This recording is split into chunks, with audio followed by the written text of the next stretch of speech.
Subscribe करें और bell दबाएं ताकि कोई खबर रह न जाए।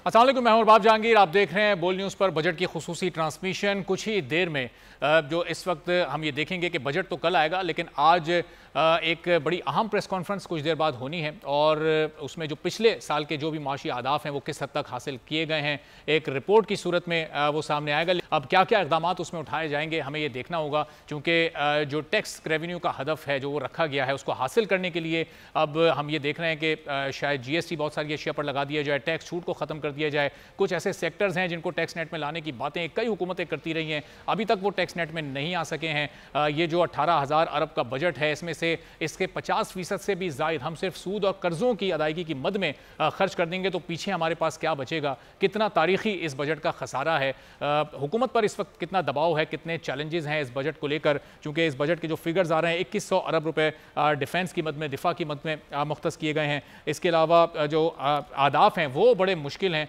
और उन मुश्किल आदाफ को आप किस तरह से हासिल करेंगे। मेहमानों का आपसे तारुफ करवाते हैं।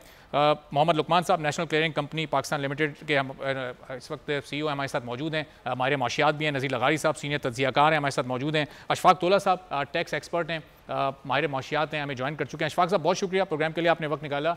एहतिशाम साहब भी हमारे साथ मौजूद हैं, सीनियर तज्ज़ियाकार हैं, इकॉनमी के मामलों पर बड़ी गहरी ग्रिप रखते हैं। तो अशफाक साहब ये जो खासतौर पर टैक्स के मामला हैं इस वक्त जो टैक्स रेवेन्यू 2000 अरब के नए टैक्सेस ऐड होने हैं, ये किस तरह से इस वक्त हुकूमत इसको मुकम्मल करेगी, इस चैलेंज को पूरा करेगी, चूँकि ये क्या कुछ ऐसे सेक्टर्स हैं जो कि पहले टैक्स नेट में नहीं थे अब उनको लाया जा रहा है? जी बिस्मिल्लाहिर्रहमानिर्रहीम। ये 2000 अरब कम है मेरे हिसाब से, अगर हुकूमत सही मायनों में टैक्स इन्फोर्समेंट करे और जो हमारी रिपोर्ट लास्ट ईयर की थी RRMC की, reform and resource mobilisation commission की, इन्फ्लेशनरी इम्पैक्ट के साथ आज 3-3.5 अरब आराम से ये कलेक्ट कर सकती है। लास्ट ईयर कुछ रेड लाइनें कुछ इंडस्ट्रियलिस्टों ने दे दी थी हुकूमत को, तो उसकी वजह से हमने, मेरा ख्याल है वो नहीं लगा सके। दुकानदारों से हमने टैक्स ले लिया था तो कुछ लोगों को ये अच्छा नहीं लग रहा था, वो उन्होंने नहीं लगने दिया। बाकी और भी सोर्सेज थे जैसे कि एक्सपोर्टर्स के ऊपर अब जो बातें हो रही हैं, ये सारे जो अब बातें हो रही हैं ना आपको, ये लास्ट ईयर की रिपोर्ट में हमारी लिखी हुई थी। और मैं आज यकीन से कह सकता हूँ आपको, आपकी मईशत को IMF के प्रोग्राम की कोई ज़रूरत नहीं है। हाँ, IMF से आप स्टैंड बाय रहें, उनको कहें कि जी इन सख्त शराइत में हम आपसे नहीं ले सकते। मैं आपको दावे के साथ कह सकता हूँ अगले 3 सालों में आपकी मईशत अपने पाँव पे खड़ी होगी और बहुत बेहतर तरीके से चल सकती है। मगर अगर आप IMF के चुंगल में रहेंगे हमेशा, और उनका कसूर नहीं है, वो जाहिर बात है आप जाएंगे, और अगर आप ये बांगो दौल कहेंगे कि जी मुझे आपके लिए तो बहुत ज्यादा चाहिए, आपसे 8 साल का मुआहदा करना है और 8 अरब डॉलर का करना है, तो हमारी कंडीशन है आप पूरी करें।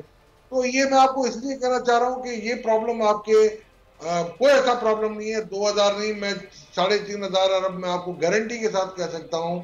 हम, हमारी रिपोर्ट तैयार है, मैं ऐसे कोई हवा में बात नहीं कर रहा, रिपोर्ट तैयार है, उसमें हर सोर्स के ऊपर आइडेंटिफाइड है चीजें, तो एक हिसाब के सोर्सेज आप आराम से कर सकते हैं, इसमें कोई मतलब नहीं। आप देखें आज आपकी GDP गिरी हुई है, आपका इन्फ्लेशन बढ़ रहा है, ये सारी चीजें आर्बिट्रेरी हो गई है IMF के प्रोग्राम की वजह से।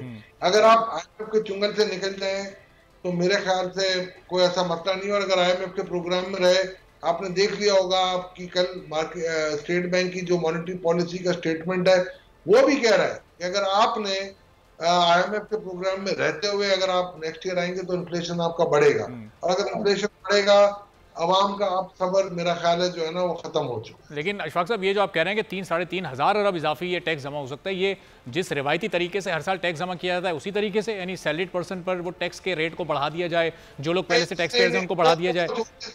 वो सोर्सेज ही नहीं है। मैं आपको बता रहा हूँ, आप रिपोर्ट पढ़ लें, मैं आपको रिपोर्ट भेज देता हूँ, आप रिपोर्ट पढ़ लें। उसमें टैक्स किसके ऊपर था? मिनिमम एसेट टैक्स था, जो अमीर टैक्स नहीं देते, जो एग्रीकल्चरल टैक्स नहीं देते, उसमें था।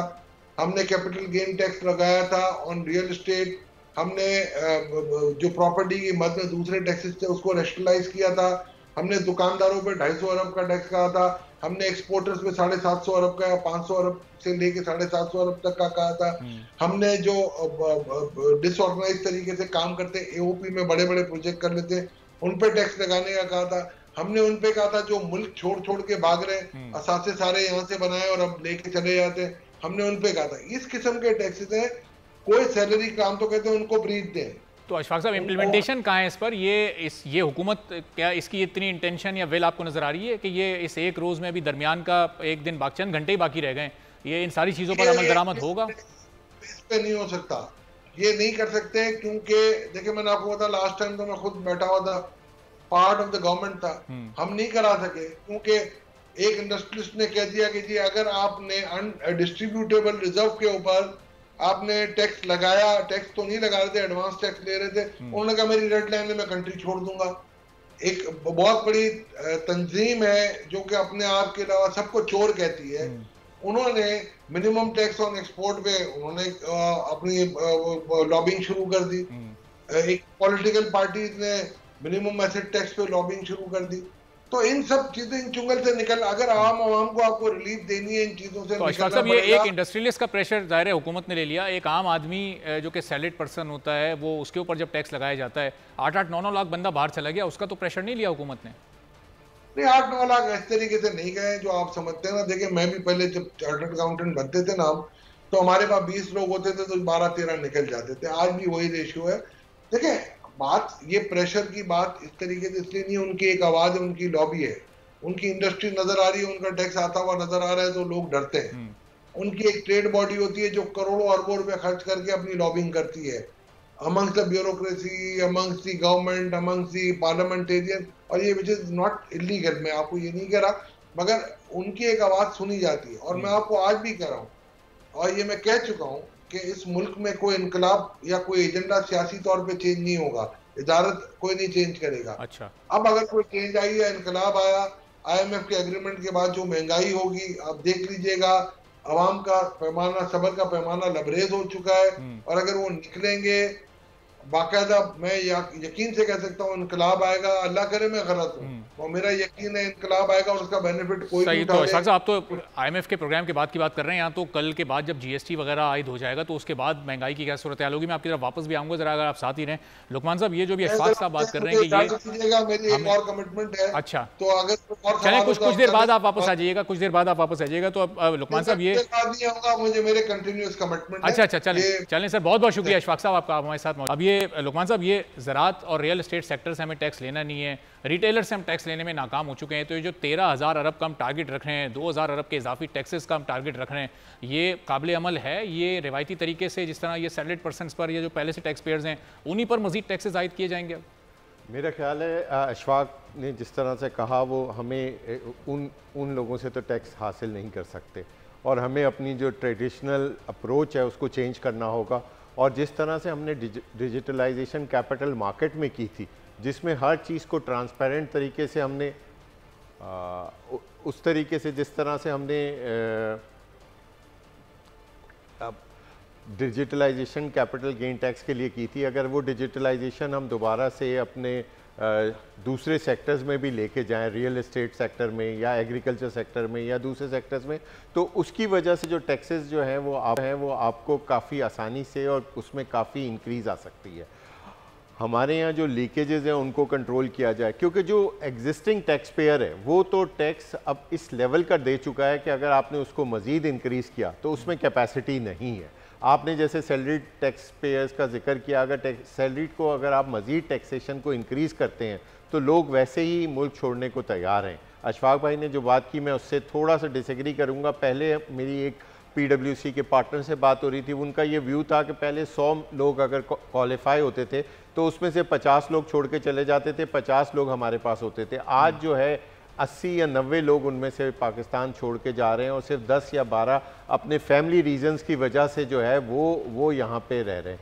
तो उस पर हमें थोड़ा सा देखना होगा कि हम उस सेक्टर को कैसे सर्वाइव कर सकते हैं। ठीक तो है, उस लिहाज से हमें जो है नए एरियाज और नए तरीक़ेकार से टैक्स कलेक्ट करना होगा, ना कि वही पुराने तरीक़ेकार को मज़ीद अगर हम इंक्रीज़ करते चले गए तो वो काम नहीं आए। तो अब ये लुकमान साहब, ये नए एरियाज़ और नए तरीक़ेकार, नए मैकेनिज़्म ये कब डिस्कवर होंगे? ये पहली बार आई हुई हुकूमत तो नहीं है। ये जितने भी इस वक्त हमारे सियासतदान और हुक्मरान हैं वो कोई 30-30, 35-35 साल का उनको एक्सपीरियंस है, कई बार वो हुकूमतें बना चुके हैं, अभी तक ये तरीक़ेकार तय हो क्यों नहीं सकें? मेरा ख्याल है बिल्कुल तरीक़ेकार तो तय हो चुके हैं, मगर उनकी एग्जीक्यूशन नहीं हुई। जो रिपोर्ट का जिक्र अशफाक कर रहे थे वो तरीक़ाकार तो ऑलरेडी उन्होंने उसमें काफ़ी सारी चीज़ें आइडेंटिफाई की हुई हैं, कुछ और चीज़ें हैं जो डिजिटलाइजेशन के हवाले से। अगर हम इन 2 चीज़ों पे ही काम कर लें तो हमारे जो 3-3.5 हज़ार अरब के जो टारगेट्स हैं वो बहुत आसानी से पूरे हो सकते हैं, क्योंकि एक 15 से 16% तो उसमें इन्फ्लेशनरी इम्पैक्ट भी आता है और इकोनॉमी ने भी पहले के मुकाबले में थोड़ा सा परफॉर्म करना शुरू कर दिया है। अगर आप देखें तो आपकी गाड़ियों की सेल भी बढ़ी है, आपकी दूसरी सेल्स भी बढ़ना स्टार्ट हो गई हैं, तो उसका एक नेचुरल इम्पैक्ट भी आएगा। तो अगर आप उन इम्पैक्ट्स के साथ कुछ चीज़ों में बेहतर तरीके से चीज़ें उसमें चेंज ले आएँ तो आपके ये टारगेट्स अचीव हो सकते हैं और उसमें ज़रूरी नहीं है कि आप उन्हीं टैक्स पेयर के रेट्स को इंक्रीज़ करें। सही। तो लगाई साहब, ये कल जो अब ये बजट आने वाला है, ये कोई एक महंगाई के बम की सूरत में आ रहा है, इसमें कोई रिलीफ तो कहीं कोई एक्सपेक्ट नहीं कर सकता। जितने भी इकोनॉमिस्ट हैं वो सब अपनी ये राय दे रहे हैं, हुकूमत के पास वो स्पेस है ही नहीं, और इंटेंशन ऑफ विल हो तो फिर वो स्पेस क्रिएट होता है। तो आप किस नज़र से देख रहे हैं कल इस आने वाले बजट को, कितनी मुश्किल हो जाएगी एक आम आदमी के लिए? असल बात यही है, बहरान यही है कि हमारे यहाँ इंटेंशन भी नहीं है और विल भी नहीं है, और लोग इस बात को समझने को भी तैयार नहीं है। एक तवील अरसे से हम एक बहरान का शिकार चले आ रहे हैं। हमारे यहाँ सबसे बड़े मसले उस वक्त हुआ करते थे कि जनाब अमन व अमान की सूरत हाल ख़राब है और हमारा जो टैक्स कलेक्शन का इंफ्रास्ट्रक्चर है वो बहुत ज़्यादा करप्ट है। हमारा असल मसला ये था, हम इस पर ही चीज़ों के बारे में सोचते रहते थे। अब हमारे लिए एक बड़ा मसला और भी मौजूद है कि हम कास्ट ऑफ प्रोडक्शन जो है वो बढ़ जाती है, तो आपके लिए वो नहीं है, आपके पास एनर्जी अवेलेबल नहीं है, आपके पास बिजली नहीं है, और अगर बिजली है तो इतनी महंगी है कि वो नहीं खरीद सकता। उसको कास्ट ऑफ प्रोडक्शन में शामिल करें, उसकी बाकी तमाम लवाजमात के साथ अगर उसको भी शामिल करें तो वो बढ़ जाती है, और उसको आदत भी नहीं है, वो हमेशा सब्सिडी लेने के चक्कर में रहता है।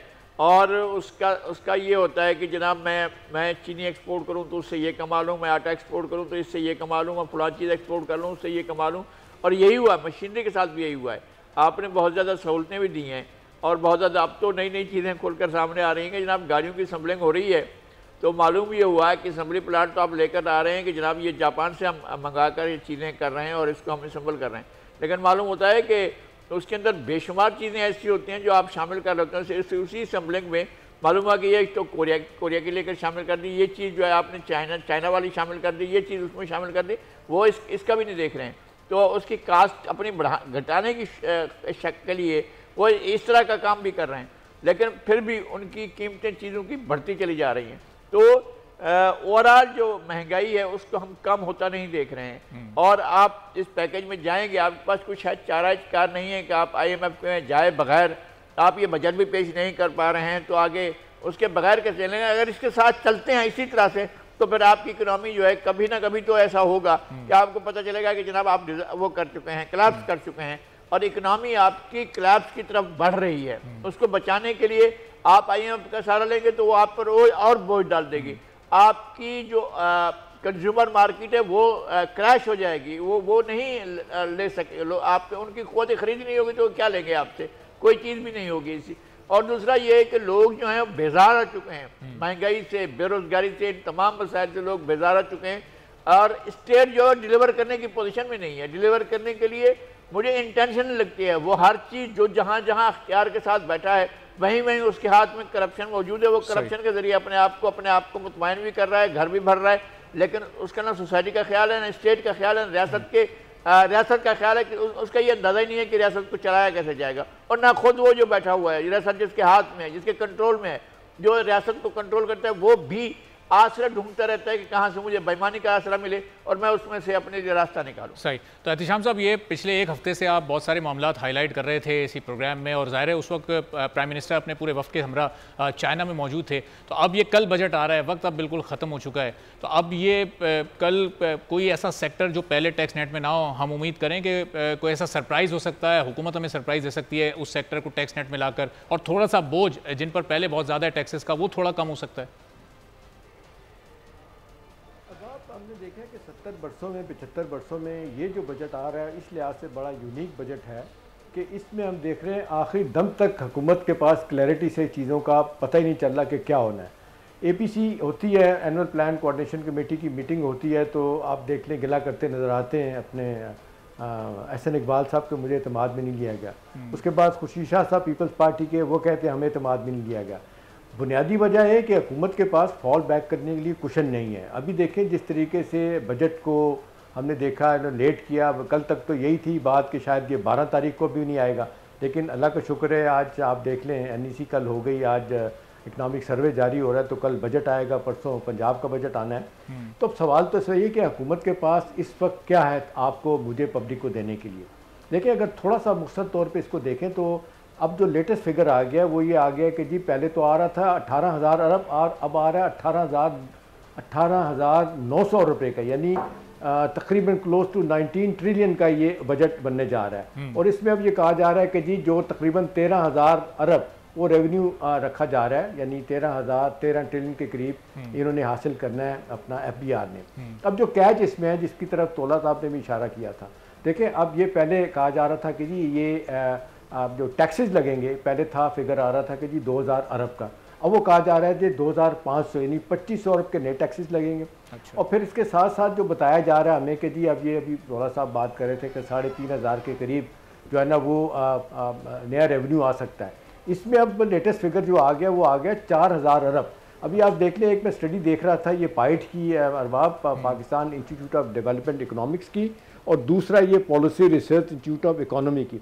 ये तो कह रहे हैं कि बड़ा आसानी के साथ हम 4,000 अरब का यानी 4 ट्रिलियन रुपीज़ का एडिशनल टैक्स जो है ना इकट्ठा कर सकते हैं। लेकिन उन्होंने जो तरीकाकार बताया मैं तो कन्विंस हूँ। मसला वो ये कहते हैं कि ये जो आप कोर्सिव सिस्टम है ना टैक्स कलेक्शन का, इसको आप ख़त्म करें।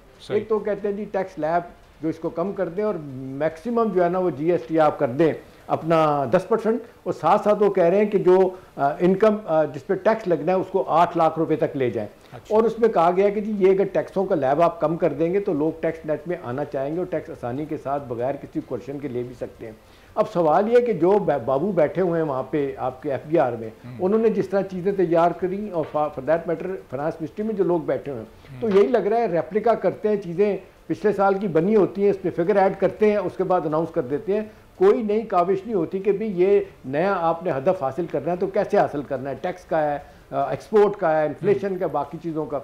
अब आज आम आदमी के कॉन्टेक्स्ट में जो बात हो रही है, जो मेरा ख्याल है धोखा वाली बात है, वो कहा जा रहा है कि जी देखिए आम आदमी की जो सिचुएशन है इस पर आप कमेंट कीजिएगा, लेकिन ये पाइट की जिस रिसर्च का आप या उनके होमवर्क का जो आप हवाला दे रहे हैं तो बड़ा सिंपल लग रहा है। फिर तो ये अपना ये टारगेट हासिल करना, उसका तरीका कोई गैर रवायती तरीका होगा? ये जो आपने 2-3 जरा तरीके बताएं, इसकी अगर थोड़ी सी वजाहत कर सकें। उसके लिए फिर हर सेक्टर को टैक्स नेट में लाना होगा ना, और हुकूमत यही नहीं करना चाह रही। एक तो यह है कि उन्होंने यही तस्वीर किया है कि जितने पोटेंशियल टैक्स के सेक्टर हैं, मसलन सर्विसेज सेक्टर को ब्रॉडन करने की बात कर रहे हैं, वो रियल अपना क्या कहते हैं एग्रीकल्चर इनकम टैक्स को लगाने की बात कर रहे हैं। उन्होंने यहाँ तक कहा है कि जी हुकूमत रिफ्यूज लेती रही आज तक कि जी वो ये तो दरी टैक्स इस इनकम पे इसलिए नहीं लग सकता कि ये प्रोवेंशन सब्जेक्ट है। उन्होंने कहा जी why don't you make it a federal subject, इसको फेडरल सब्जेक्ट बना दें और इस पर टैक्स लगाएं। जो आज भी ज़राअत हमारी 20 से 22% हमारी GDP का हिस्सा है, वो कहते हैं इस पर टैक्स लगा दिया जाए तो ये डेफिनेटली यहाँ से हमें इनकम मिल सकती है। रियल स्टेट सेक्टर में आप देख लें, यहाँ पे जो अब पिछले कई बरसों से 4-5 सालों से रियल स्टेट अरबाब बैठी हुई है, इसको उठाने के लिए ज़रूरी है कि थोड़ा बहुत इंसेंटिव दिया जाए। और जो इसमें आर्टिकल 7 में तब्दीली की बात कर रहे हैं वो तब्दीली नहीं आ रही, नतीजतन इसमें लोगों के पास बड़ा पैसा पड़ा हुआ है। आज भी कहा जा रहा है कि तकरीबन 100 से 200 बिलियन रुपया जो है ना लोगों की जेबों में यहाँ पे पड़ा हुआ है, घरों में पड़ा हुआ है, बैंकों में नहीं है, या वो ले गए अपना दुबई में, वहाँ पे जाके इन्वेस्ट कर दिया। अभी फिगर 12 बिलियन डॉलर का आ चुका है कि पाकिस्तानियों ने वहाँ पे अपनी जायदादें खरीदी है। तो इसका सिंपल तरीका उन्होंने बताया कि टैक्स लैब आप कम कर दें, इतने टैक्स लैब हैं। दूसरा ये कि आप इनकम 8 लाख तक करें, इसके बाद टैक्स लगाएं। फिर GST जो असल मसला है ना, वो जनरल सेल टैक्स इस दफ़ा तो लगाने जा रहे हैं, वो तो बड़ा हॉरिफाइंग है। वो 7,000 आइटम बन जाते हैं, वो टैरिफ लाइन उनकी तब्दील होगी। इसका मतलब है आप दूध पे, पानी पे, माचिस पे, हर चीज़ पे को आप GST लगाने जा रहे हैं। अब रोना यही है जो आप सवाल पूछ रहे हैं, बड़ा अच्छा सवाल है अरबाब, कि ये जो इनडायरेक्ट टैक्सेस आज भी 75% है, इनको ख़त्म करके आप वो कहते हैं कि जी डायरेक्ट टैक्सों की तरफ आए, 3 टैक्स लगाएं, इनकम टैक्स पे आ जाए। मतलब ये पहले भी बात होती रहती है, उसके बाद जनरल GST लगा दें, उसके बाद वैल्यू एडिशन, आपने वैल्यू एडिड टैक्स लगाना है अमीरों पे तो आप लगाएं, और वो उसको भी तरीके से लगाएं ताकि लोग आसानी के साथ दें। कॉर्पोरेट टैक्स वो कहते हैं कॉर्पोरेट सेक्टर टैक्स पहले ही दे रहा है, उनका हर साल तकरीबन 1% 1.5% बढ़ता चला जा रहा है। अगर ये टैक्स नेट पे लोग नहीं आ रहे, उसकी वजह है कि ब्लैक इकॉनमी पाकिस्तान की इकोनॉमी से बड़ी हो गई है। वायदी में जो फिगर आ रहे हैं बड़े जिसको खौफनाक लग रहे हैं, वो देखें 282 बिलियन 382 बिलियन की कहा जा रहा है रियल जीडीपी हमारी हो गई है। कहा जा रहा है कि तकरीबन क्लोज टू $600 बिलियन की हमारी ब्लैक इकोनॉमी, जिसको आप पैरेलल इकोनॉमी कहें या इनफॉर्मल इकोनॉमी के, वो उस तरफ बढ़ के चली गई है।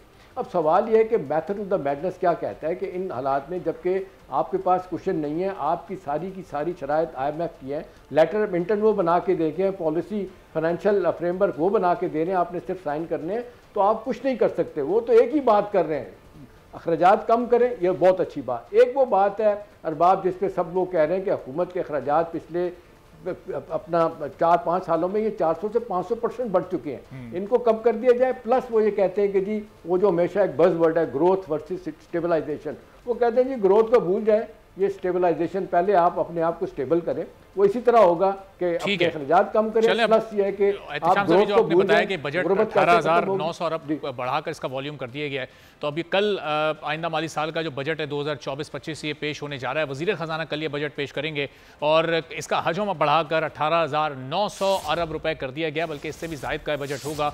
अब FBR को 12,970 अरब रुपए टैक्स इकट्ठा करना होगा। दिफा के लिए इसमें 2100 अरब रुपए रखे गए हैं। फिर इसी तरह से जो मुख्तलिफ सेक्टर्स हैं, कर्ज़ों पर सूद की अदायगी के लिए 9,700 अरब रुपए खर्च होंगे। यानी एक बार फिर वही बात सामने आएगी कि 50% से ज़्यादा तो हमारा कर्ज़ों और उस पर सूद की अदायगी में चला जाएगा। अभी तरक्याती मनसूबों पर वफाक 500 अरब रुपए खर्च करेगा। फिर तवानाई का शोबा है जिसके लिए 253 अरब रुपए रखे गए हैं। इंफ्रास्ट्रक्चर के लिए 827 अरब रुपए मुख्तस किए गए हैं। इसी तरह तवानाई के शोबे पर 800 अरब सब्सिडी 800 अरब की ये फराम की जानी है, जो कि ये शायद कुछ फिगर बहुत ज़्यादा लग रहा है। इसको हम रिविजिट भी कर लेंगे, ज़रा देखेंगे कि ये फिगर है या फिर ये कोई कम है इसका फिगर। तरक्याती मनसूबों पर जो तरक्याती मनसूबों उसके लिए 15 का टारगेट रखा गया है। तो ये जो सारे फिगर सामने आ रहे हैं ये कितने फिजिबल हैं, कितने काबिल अमल हैं। एक ब्रेक लेते हैं, ब्रेक के बाद फिर अपने पैनलिस्ट से इस पर उनकी राय लेंगे।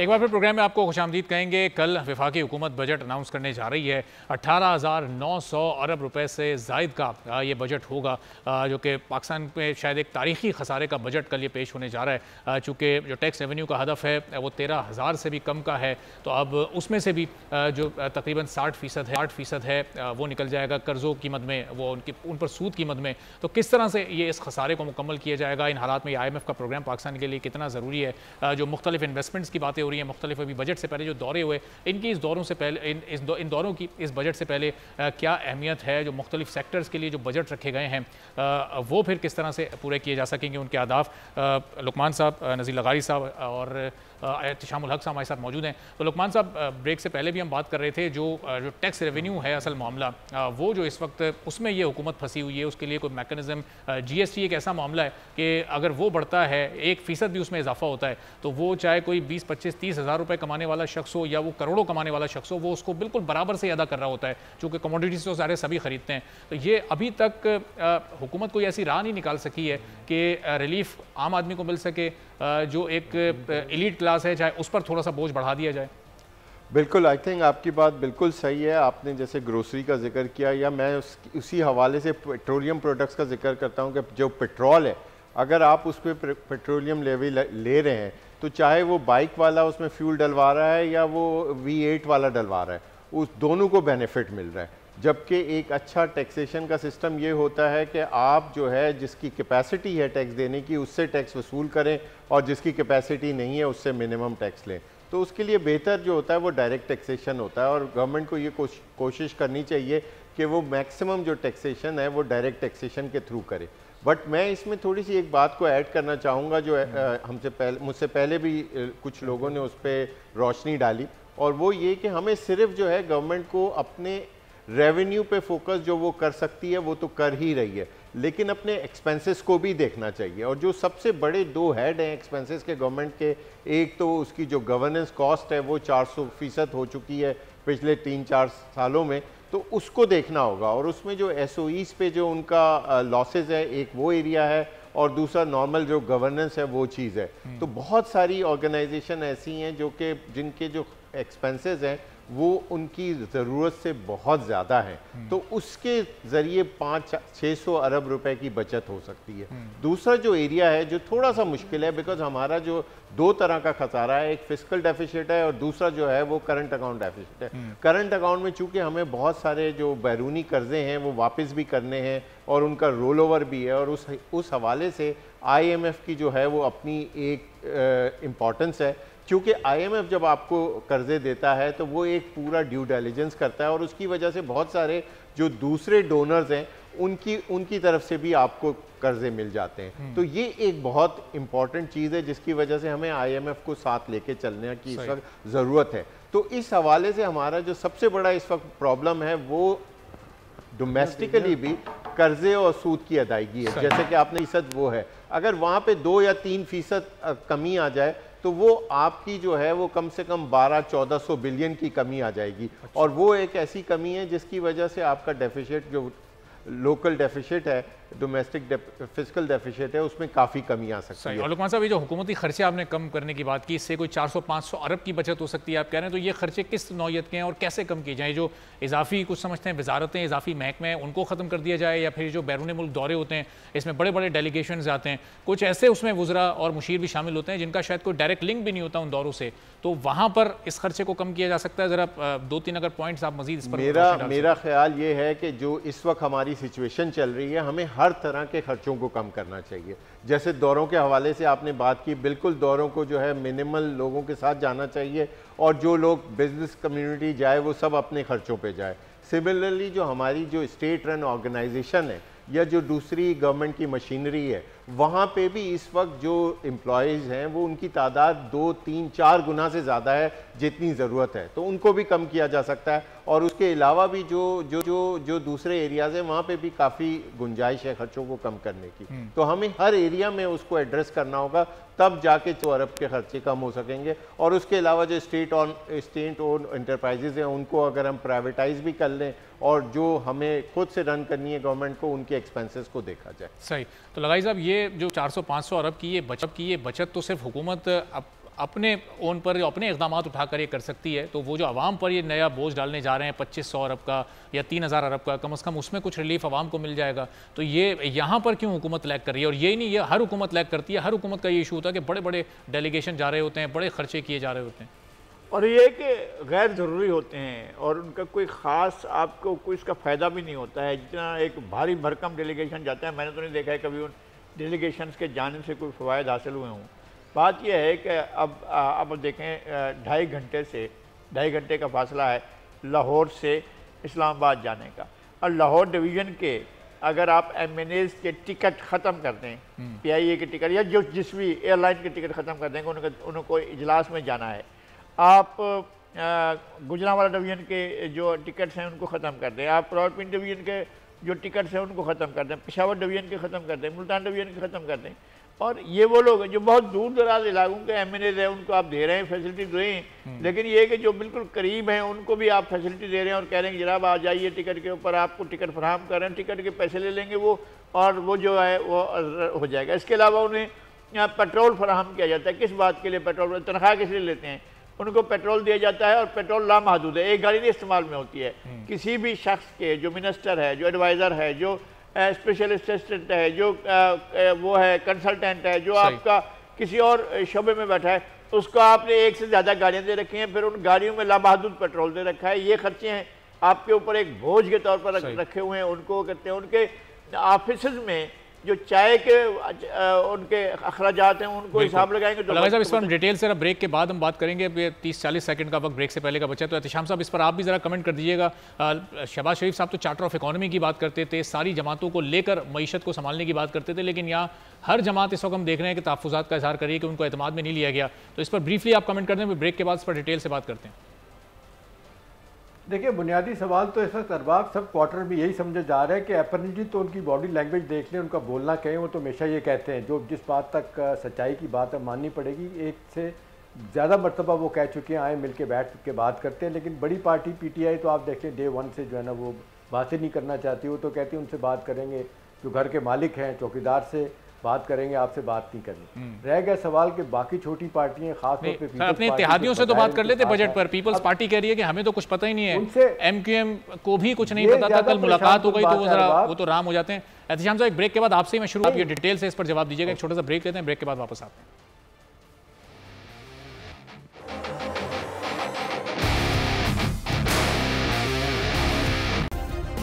सब्सक्राइब करें और बेल दबाएं ताकि कोई खबर रह न जाए।